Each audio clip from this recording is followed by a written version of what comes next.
Hello hi ನಮಸ್ಕಾರ, welcome to food media. ನಾನು ಶರತ್ ಕುಮಾರ್. ಸ್ನೇಹಿತರೆ, ನಾನು ಕಳೆದ ಸಲ ನೆಲನೆಲ್ಲಿಯ ಕಷಾಯ ಮಾಡೋದು ಹೇಗೆ ಅಂತ, ಹಾಗೆ ನೆಲನೆಲ್ಲಿಯ ಗಿಡದ ಬಗ್ಗೆ ನಾನು ಸಂಪೂರ್ಣವಾಗಿ ಮಾಹಿತಿಗಳನ್ನ ಹಾಕಿದ್ದೆ. ಆ ವಿಡಿಯೋಗಳನ್ನು ನೀವು ನೋಡಿ ಸಹ ಇರ್ತೀರ. ಒಂದು ವೇಳೆ ನೋಡಿಲ್ಲ ಅಂದರೆ ದಯವಿಟ್ಟು ಅದನ್ನ ನಾನು ಡಿಸ್ಕ್ರಿಪ್ಷನ್ ಲಿಂಕ್ ಹಾಕಿರ್ತೀನಿ, ನೋಡ್ಕೊಳ್ಳಿ. ನನಗೆ ಆ ವಿಡಿಯೋಗಳಿಗೆ ತುಂಬ ಕಮೆಂಟ್ಸ್ಗಳು ಬಂದಿದ್ವು. ನಾವು ವರ್ಷ ಪೂರ್ತಿಯಾಗಿ ನೆಲನೆಲ್ಲಿ ಗಿಡಗಳನ್ನ ನಾವು ಹೇಗೆ ಕಷಾಯ ಮಾಡ್ಬೋದು ಅಥವಾ ಅದು ನಾವು ಹೇಗೆ ಶೇಖರಣೆ ಮಾಡಿ ಇಡ್ಬೋದು ಅನ್ನೋದಕ್ಕೋಸ್ಕರ ತುಂಬ ಕಮೆಂಟ್ ಮಾಡಿದರು. ಅದೇ ರೀತಿ ಚೂರ್ಣ ಸಹ ಮಾಡೋದು ಹೇಗೆ ಅಂತ ಕೇಳಿದರು. ಅದಕ್ಕೋಸ್ಕರ ನಾನು ಈ ವಿಡಿಯೋ ಮಾಡ್ತಿದ್ದೇನೆ. ಈ ವಿಡಿಯೋದಲ್ಲಿ ನಾನು ಚೂರ್ಣ ಮಾಡೋದು ಹೇಗೆ ಅಂತ ತೋರಿಸ್ಕೊಡ್ತಿದ್ದೀನಿ. ಅದೇ ರೀತಿ ನೆಲನೆಲ್ಲಿಯ ನಾವು ವರ್ಷಡಿ ಹೇಗೆ ಯೂಸ್ ಮಾಡೋದು ಅನ್ನೋದನ್ನು ಸಂಪೂರ್ಣವಾಗಿ ನಾನು ಇವತ್ತು ಮಾಹಿತಿಗಳನ್ನ ಕೊಡ್ತೀನಿ. ಅದಕ್ಕಿಂತ ಮುಂಚೆ ನೀವೇನಾದರೂ ನಮ್ಮ ಚಾನಲ್ಗೆ ಹೊಸಬರಾಗಿದ್ದರೆ ದಯವಿಟ್ಟು ಸಬ್ಸ್ಕ್ರೈಬ್ ಮಾಡಿ ಹಾಗೂ ಪಕ್ಕದಲ್ಲಿರೋ ಬೆಲ್ ಐಕಾನ್ ಕ್ಲಿಕ್ ಮಾಡಿ ಆಲ್ ಆಪ್ಷನ್ ಸೆಲೆಕ್ಟ್ ಮಾಡ್ಕೊಳ್ಳಿ. ಫ್ಯೂಚರಲ್ಲಿ ನಮ್ಮ ಪ್ರತಿಯೊಂದು ವೀಡಿಯೋಗಳ ಅಪ್ಡೇಟ್ಸನ್ನು ನೀವು ಮಿಸ್ ಮಾಡದೆ ಪಡಿಬೋದು. ಸ್ನೇಹಿತರೆ, ನಾವು ಮೊದಲು ಈಗ ನೆಲನೆಲ್ಲಿಯ ಗಿಡಗಳನ್ನ ನಾವಿವತ್ತು ಕಲೆಕ್ಟ್ ಮಾಡ್ಕೊಳ್ಳೋಣ. ಕಲೆಕ್ಟ್ ಮಾಡಿಬಿಟ್ಟು ನಿಮ್ಗೆ ಕಾಣ್ತಿರ್ಬೋದು, ಇಲ್ಲೊಂದು ನೆಲನೆಲ್ಲಿ ಗಿಡ ಉಂಟು.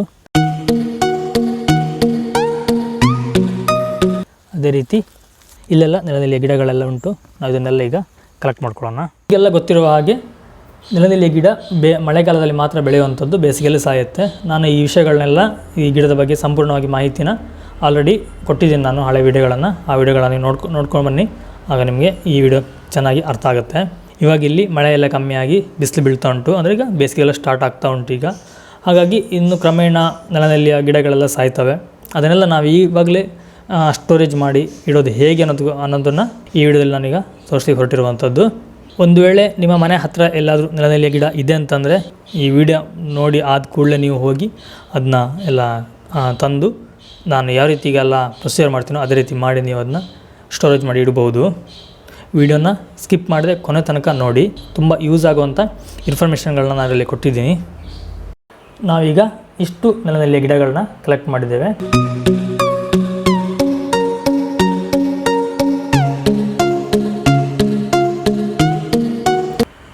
ನೀವಿಲ್ಲಿ ನೋಡ್ತಾ ಇರ್ಬೋದು, ಇದರಲ್ಲಿ ಕೆಂಪು ನೆಲನೆಲ್ಲಿ ಗಿಡ ಸಹ ಇದೆ. ಎಲ್ಲ ಮಿಕ್ಸ್ ಆಗಿ ನಾವು ಕಲೆಕ್ಟ್ ಮಾಡಿದ್ದೇವೆ. ನಾವೀಗ ಕಲೆಕ್ಟ್ ಮಾಡಿದಂಥ ಎಲ್ಲ ನೆಲನೆಲ್ಲಿ ಗಿಡಗಳನ್ನು ಚೆನ್ನಾಗಿ ತೊಳೆದು ಅದರ ನಂತರ ನಾವೊಂದು ಹೀಗೆ ಈ ರೀತಿ ಒಂದು ಬಟ್ಟೆ ಹಾಕಿ ಈ ಬಟ್ಟೆ ಮೇಲೆ ಕ್ಲೀನಾಗಿ ಹರಡಿ ಒಣಗಿಸ್ಬೇಕು. ಆದಷ್ಟು ಒಂದರ ಮೇಲೆ ಒಂದು ಹಾಕದೆ ಆದಷ್ಟು ಚೆನ್ನಾಗಿ ಹರಡಿ ಒಣಗಲಿಕ್ಕೆ ಹಾಕಿ.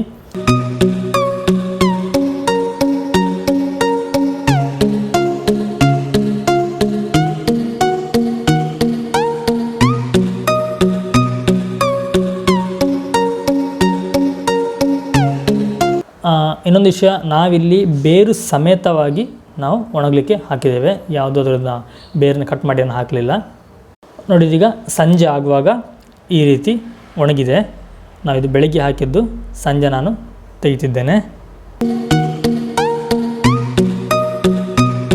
ಒಣಗಿದಂಥ ಗಿಡಗಳನ್ನು ನಾನು ಇದನ್ನು ಚಿಕ್ಕದಾಗಿ ಕಟ್ ಮಾಡಿದ್ದೀನಿ. ಆ್ಯಕ್ಚುಲಿ ನಾನು ಇಲ್ಲೊಂದು ಮಿಸ್ಟೇಕ್ ಮಾಡಿದೆ. ಯಾಕಂದರೆ ಒಣಗಿದ ಮೇಲೆ ಗಿಡ ಕಟ್ ಮಾಡಲಿಕ್ಕೆ ತುಂಬ ಕಷ್ಟ ಆಗುತ್ತೆ. ನೀವು ಏನು ಮಾಡಿ ಅಂತಂದರೆ, ನಾವು ಏನೀಗ ಅದನ್ನು ಕ್ಲೀನ್ ಮಾಡಿ ತೊಳೆದು ಒಣ ಹಾಕಲಿಕ್ಕೆ ಹೋಗ್ತೀವೋ ಆ ಟೈಮಲ್ಲಿ ನೀವು ಅದನ್ನು ಕಟ್ ಮಾಡಿ ಒಣಗಲಿಕ್ಕೆ ಹಾಕಿ. ಆಗ ನಿಮಗೆ ಒಣಗಿದ ಮೇಲೆ ಕಟ್ ಮಾಡುವಂಥ ಕಷ್ಟ ಉಳಿಯುತ್ತೆ.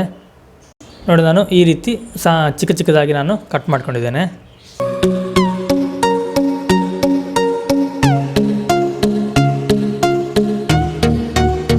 ಈಗ ನಾನು ಕಟ್ ಮಾಡಿ ಇಟ್ಟಂಥ ಗಿಡನ ಮಿಕ್ಸಿಗೆ ಹಾಕಿ ಅದನ್ನು ನಾನು ಗ್ರೈಂಡ್ ಮಾಡ್ತೀನಿ. ನಾವಿಲ್ಲಿ ಗ್ರೈಂಡ್ ಮಾಡಬೇಕಾದ್ರೆ ಯಾವುದೇ ನೀರು ಏನು ಹಾಕಬಾರ್ದು. ನಾವು ಡ್ರೈ ಆಗಿ ಗ್ರೈಂಡ್ ಮಾಡಬೇಕು, ಪೌಡ್ರ್ ಬರಬೇಕು ನಮಗೆ. ಕ್ವಾಂಟಿಟಿ ತುಂಬ ಇದ್ದರೆ ಒಮ್ಮೆಲೆ ಮಿಕ್ಸಿ ಜಾರಿಗೆ ಹಾಕಿ ನೀವು ಅದನ್ನು ಗ್ರೈಂಡ್ ಮಾಡಲಿಕ್ಕೆ ಹೋಗಬೇಡಿ. ಯಾಕಂತಂದರೆ ಅದು ಮಿಕ್ಸಿಗೆ ಲೋಡ್ ಜಾಸ್ತಿಯಾಗಿ ಮಿಕ್ಸಿ ಸ್ಟ್ರಕ್ ಆಗುವಂಥ ಸಾಧ್ಯತೆಗಳಿದೆ. ನಾವಿಲ್ಲಿ ಕಟ್ ಮಾಡಿರೋಂಥ ಕಾರಣವೂ ಅದೇ. ಇಡೀ ಗಿಡ ಇದ್ದರೆ ನಿಮಗೆ ಮಿಕ್ಸಿ ಬ್ಲೇಡಿಗೆ ಸುತ್ತಾಕೊಳ್ಳುತ್ತೆ, ಅದು ಸರಿಯಾಗಿ ಗ್ರೈಂಡ್ ಆಗೋಲ್ಲ. ನಾನು ಆ್ಯಕ್ಚುಲಿ ಇಲ್ಲಿ 2 ಟ್ರಿಪ್ಪು ಗ್ರೈಂಡ್ ಮಾಡಿದ್ದೀನಿ. ಒಂದು ಟ್ರಿಪ್ ಗ್ರೈಂಡ್ ಮಾಡಿರೋದು ಖಾಲಿ ನೆಲನೆಲ್ಲಿ ಗಿಡಗಳನ್ನ ಹಾಕಿ ಮಾತ್ರ. ಇನ್ನೊಂದು ಟ್ರಿಪ್ಪಲ್ಲಿ ನಾನೀಗ 2 ಟೇಬಲ್ ಸ್ಪೂನಷ್ಟು ಜೀರಿಗೆ ತೊಗೊಂಡಿದ್ದೀನಿ. ಈ ಜೀರಿಗೆನ ನಾವು ಸ್ವಲ್ಪ ಡ್ರೈ ಆಗಿ ಫ್ರೈ ಮಾಡಬೇಕು. ನಾನಿಲ್ಲಿ ಡ್ರೈ ಫ್ರೈ ಯಾಕೆ ಮಾಡ್ತಿದ್ದೀನಿ ಅಂತಂದರೆ, ಜೀರಿಗೆಯಲ್ಲಿ ಮಾಯ್ಶ್ಚರ್ ಅಂಶ ಇರುತ್ತೆ. ಆ ಮಾಯ್ಶ್ಚರ್ ಎಲ್ಲ ಹೋಗಿ ನಮ್ಗೆ ಸ್ವಲ್ಪ ಗರಿ ಆಗಲಿ ಅನ್ನೋದಕ್ಕೋಸ್ಕರ. ಮತ್ತು ನಾವು ಇನ್ನೊಂದು ಇದನ್ನು ನಾವು ಕಂಟೈನರಲ್ಲಿ ಹಾಕಿ ನಾವು ತುಂಬ 1 ವರ್ಷಗಳ ಕಾಲ ನಾವು ಇಡಬೇಕಾಗಿರೋದ್ರಿಂದ ಜೀರಿಗೆ ನಾವು ಹಸಿನೇ ಹಾಕಿದರೆ ಮಾಯ್ಶ್ಚರ್ ಆಗಿ ಫಂಗಸ್ ಬರುವಂಥ ಸಾಧ್ಯತೆಗಳಿದೆ. ಅದಕ್ಕೋಸ್ಕರ ನಾವು ಅದನ್ನು ಆದಷ್ಟು ಡ್ರೈ ಮಾಡಿಯೇ ಹಾಕಬೇಕು. ನೋಡಿ, ಇವಾಗ ಇದು ಚೆನ್ನಾಗಿ ಫ್ರೈ ಮಾಡ್ಕೊಂಡಿದ್ದೀನಿ ನಾನು. ಈ ಸ್ವಲ್ಪ ನಾವಿನ್ನು ಆರ್ಲಿಕ್ಕೆ ಬಿಡಬೇಕು. ಇದು ತಣ್ಣಗಾದ ನಂತರ ನಾವು ಉಳಿದಿರುವಂಥ ನೆಲನೆಲ್ಲಿ ಗಿಡ ಜೊತೆ ಇದನ್ನು ಹಾಕಿ ನಾವು ಚೆನ್ನಾಗಿ ಗ್ರೈಂಡ್ ಮಾಡ್ಕೊಳ್ಳೋಣ. ಉಳಿದಿರೋಂಥ ನೆಲನೆಲ್ಲಿ ಗಿಡನ ಮಿಕ್ಸಿ ಜಾರಿಗೆ ಹಾಕಿ ಒಂದು ಸ್ವಲ್ಪ ಗ್ರೈಂಡ್ ಮಾಡ್ಕೊಂಡಿದ್ದೀನಿ. ಇದಾದ ನಂತರ ಇದಕ್ಕೆ ನಾನೀಗ ಜೀರಿಗೆನ ಹಾಕ್ತಿದ್ದೇನೆ. ನಾವು ಎಲ್ಲ ಪೌಡ್ರ್ ಆದ ನಂತರ ಆ ಪೌಡ್ರಲ್ಲಿ ನಾನು ತೋರಿಸ್ತೀನಿ ನಿಮಗೆ, ಅದರಲ್ಲಿ ನಾರಿನ ಅಂಶ ಬರುತ್ತೆ. ಅದಕ್ಕೋಸ್ಕರ ನಾವು ಈ ರೀತಿ ಒಂದು ಸಾರಣಿಗೆಯಲ್ಲಿ ಅದನ್ನು ಕ್ಲೀನಾಗಿ ಸೋಸ್ಕೋಬೇಕು. ಪೌಡ್ರೆಲ್ಲ ಕೆಳಗೆ ಬೀಳುತ್ತೆ, ಸ್ವಲ್ಪ ಗಟ್ಟಿ ಇದ್ದರೆ ಅದು ಸಪ್ರೇಟಾಗಿ ಮೇಲೆ ಉಳಿಯುತ್ತೆ. ಒಂದು ವೇಳೆ ಸಾರಣಿಗೆ ಇಲ್ಲ ಅಂತಂದರೆ ನೀವು ಇದನ್ನು ಹೀಗೇನೂ ಹಾಕಿಡ್ಬೋದು. ನಾನು ಯಾಕೆ ಹಾಕ್ತಾಯಿಲ್ಲ ಅಂತಂದರೆ ನಮಗೆ ತೆಗಿಯುವಾಗ ಅದ್ರ ನಮ್ಗೆ ಕರೆಕ್ಟಾಗಿ ಅಂದಾಜು ಸಿಗೋಲ್ಲ. ಒಂದು ಗ್ಲಾಸಿಗೆ 1 ಟೀ ಸ್ಪೂನ್ ಅಷ್ಟು ನಾವು ಹಾಕ್ತೀವಿ, ಬಟ್ ನಮಗೆ ಅದ್ರಲ್ಲಿ ಅಂದಾಜು ಸಿಗೋಲ್ಲ.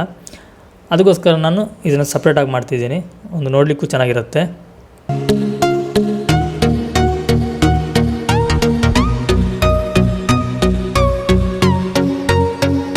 ಇದನ್ನೆಲ್ಲ ನಾನು ಸೋಸಾದ ನಂತರ ನನಗೆ ಈ ರೀತಿಯ ಆ ಗಿಡದಲ್ಲಿರುವಂಥ ನಾರು ಉಂಟಲ್ಲ, ಅದರದ ಆ ನಾರು ನಿಮಗೆ ಇಲ್ಲಿ ಕಾಣಕ್ಕೆ ಸಿಗುತ್ತೆ ನೋಡಿ. ಈ ನಾರಿನಿಂದ ನೀವು ಒಂದ್ಸಲ ಕಷಾಯ ಮಾಡಿ ಕುಡಿಬೋದು. ಇದನ್ನೇ ಎಷ್ಟು ವೇಸ್ಟ್ ಮಾಡೋದಕ್ಕಿಂತ ನಾವು ಒಂದ್ಸಲ ಕಷಾಯ ಮಾಡಿ ಕುಡಿದಾಗುತ್ತೆ. ಆ್ಯಕ್ಚುಲಿ ನಾನು ಉಳಿದಿರೋಂಥ ನಾರಿನಿಂದ ಒಂದು ಕಷಾಯ ಮಾಡಿ ನಾವು ತೊಗೊಂಡು ಕುಡಿದ್ವಿ. ನಾನು ಯಾಕೆ ಇದನ್ನು ಎಸಿಬಾರ್ದು ಕಷಾಯ ಮಾಡಿ ಅಂತ ಹೇಳ್ತಿದ್ದೀನಿ ಅಂತಂದರೆ, ನಮಗಿನ್ನಿದು ಸಿಗೋದೇ ತುಂಬ ಕಷ್ಟ. ಇನ್ನು ಅಂದರೆ ಬೇಸಿಗೆ ಬರ್ತಾ ಉಂಟಾಗ್ತೀವಿ, ಸಿಗೋದೇ ಕಷ್ಟ.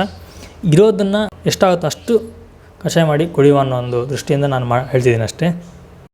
ನೋಡಿದ್ರಲ್ಲ, ಫೈನಲ್ ಆಗಿ ನಮಗೆ ನೆಲನೆಲ್ಲಿ ಗಿಡದ ಚೂರ್ಣ ರೆಡಿಯಾಗಿದೆ. ನಾನು ಇದಕ್ಕೆ ಹಾಕಿರೋದು ಕೇವಲ ನೆಲನೆಲ್ಲಿ ಗಿಡ ಮತ್ತು ಜೀರಿಗೆ ಮಾತ್ರ ಹಾಕಿದ್ದೀನಿ, ಬೇರೆ ಯಾವುದು ಹಾಕಲಿಲ್ಲ. ಈ ಪೌಡ್ರನ್ನ ಯೂಸ್ ಮಾಡಿಕೊಂಡು 2 ರೀತಿ ಕಷಾಯ ಮಾಡ್ಬೋದು.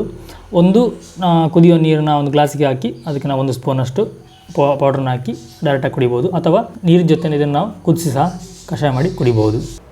ನೋಡಿದ್ದು ಇಷ್ಟು ಚೆನ್ನಾಗಿ ಪೌಡ್ರ್ ಆಗಿದೆ. ಇಷ್ಟು ಪೌಡ್ರ್ ಅದು ಸಾಕು. ಇನ್ನು ಹೆಚ್ಚು ನೀವು ಮಿಕ್ಸಿಯಲ್ಲಿ ಪೌಡ್ರ್ ಮಾಡಲಿಕ್ಕೆ ಸಾಧ್ಯ ಇಲ್ಲ, ತುಂಬ ಕಷ್ಟ ಆಗುತ್ತೆ. ಇಷ್ಟು ಪೌಡ್ರ್ ಬಂದರೆ ಸಾಕು. ನಂತರ ನೀವು ಪೌಡ್ರನ್ನ ಏರ್ ಟೈಟ್ ಕಂಟೈನರಲ್ಲಿ ಹಾಕಿ ಮುಚ್ಚಿಟ್ಬಿಡಿ. ಇದಕ್ಕೆ ಒಂದು ವೇಳೆ ನಿಮ್ಮ ಹತ್ರ ಗಾಜಿದ್ದು ಕಂಟೈನರ್ ಇದ್ದರೆ ತುಂಬ ಒಳ್ಳೆಯದು, ಅದರಲ್ಲೇ ಹಾಕಿಡಿ. ಆ್ಯಕ್ಚುಲಿ ನನ್ನ ಹತ್ರ ಗಾಜಿನ ಕಂಟೈನರ್ ಇಲ್ಲ, ಹಾಗೆ ನಾನು ಪ್ಲಾಸ್ಟಿಕ್ ಕಂಟೈನರ್ ಹಾಕಿದ್ದೀನಿ. ಇದು ಏರ್ ಟೈಟು. ನಿಮಗೊಂದು ವೇಳೆ ಗಾಜಿದ್ದರೆ ಗಾಜಲ್ಲಿ ಹಾಕಿಡಿ, ಅದರ ಬಾಳಿಕೆ ತುಂಬ ಚೆನ್ನಾಗಿ ಬರುತ್ತೆ. ಒಂದು ವೇಳೆ ಗಾಜಿಲ್ಲ ಅಂತಂದರೆ ಇದೇ ರೀತಿ ಪ್ಲಾಸ್ಟಿಕ್ ಕಂಟೈನರಲ್ಲಿ ನೀವು ಸ್ಟೋರೇಜ್ ಮಾಡಿ ಇಡ್ಬೋದು. ಈ ರೀತಿ ನೀವು ಮಾಡಿಟ್ಟಾಗ ನಮಗಿದು ನೆಕ್ಸ್ಟ್ ಮಳೆಗಾಲ ಬರೋ ತನಕ 1 ವರ್ಷ ಪೂರ್ತಿ ನಾವು ಪ್ರತಿದಿನ ಬೇಕಾದರೂ ನೆಲನೆಲ್ಲಿಯ ಕಷಾಯ ನಾವು ಕುಡಿಬಹುದು. ಇನ್ನು ಎಲ್ಲೆಲ್ಲೂ ನಾವು ಹುಡ್ಕೊಂಡು ಹೋಗೋದಕ್ಕಿಂತ ನಮ್ಮ ಮನೆಯಲ್ಲಿ ನಾವು ಈ ರೀತಿ ಮಾಡಿಟ್ಕೊಂಡ್ರೆ ತುಂಬ ಒಳ್ಳೆಯದು.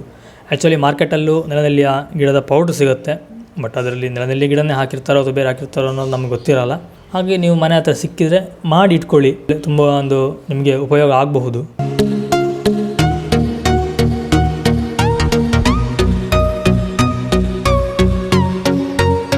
ಸ್ನೇಹಿತರೆ, ನೋಡಿದ್ರಲ್ಲ, ಇದಿಷ್ಟು ನೆಲನೆಲ್ಲಿಯ ಚೂರ್ಣ ಮಾಡೋದನ್ನು ನಾವು ತಿಳಿಸ್ಕೊಟ್ಟಿದ್ದೀನಿ. ಈ ವಿಡಿಯೋ ನಿಮಗೆ ಇಷ್ಟ ಆಗಿದ್ರೆ ಒಂದು ಲೈಕ್ ಕೊಡಿ. ಅದೇ ರೀತಿ ನಮ್ಮ ಚಾನಲ್ಗೆ ಸಬ್ಸ್ಕ್ರೈಬ್ ಆಗಿ. ನಾನು ಇನ್ನೊಂದು ಇಂಟ್ರೆಸ್ಟಿಂಗ್ ಆಗಿರುವ ವಿಡಿಯೋ ಜೊತೆ ನಿಮ್ಮ ಮುಂದೆ ಬರ್ತೀನಿ. ನಮಸ್ಕಾರ.